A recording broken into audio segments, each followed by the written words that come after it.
পরবর্তী সময় 0 পয়েন্টে যখন দেওয়া গেল তখন 4-5 হাজার হয়ে গেল। এবং তারপরেও আমরা আমাদের ঊর্ধ্বতন কর্মকর্তাদের নির্দেশ ছিল, সরকারের নির্দেশ ছিল, যেহেতু ছাত্ররা আছে, শিক্ষার্থীরা আছে, সর্বোচ্চ ধৈর্য এবং সহিষ্ণুতার পরিচয় দেওয়ার জন্য আমরা কিন্তু কোথাও টিয়ার সেল বা রাবার বুলেট নিক্ষেপ করিনি।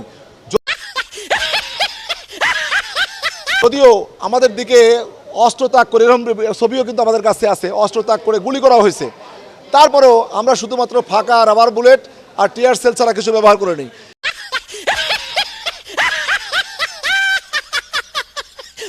এরপরে সন্ধ্যার সময় যখন ফেরত যাচ্ছে তারা, তখন গল্লাবাড়িতে আমাদের ফোর্সটা ছিল, এই ফোর্সের উপরে আকস্মিক তারা আক্রমণ করে তারা সেই 13-14-15 সালের মতো আমাদের এই ফোর্সকে 15-20 জন ফোর্সকে পিটিয়ে গুরুতর আহত করে। এবং আমাদের এক ভাই কনস্টেবল সুমন, আমাদের এক এএসপি বডিগার্ড, তাকে তাৎক্ষণিকভাবে এত গুরুতর আঘাত করেছে, তার মাথার একদম ইন্টারনাল ইনজুরি হয়ে গেছে এবং স্কাল ভেঙে গেছে।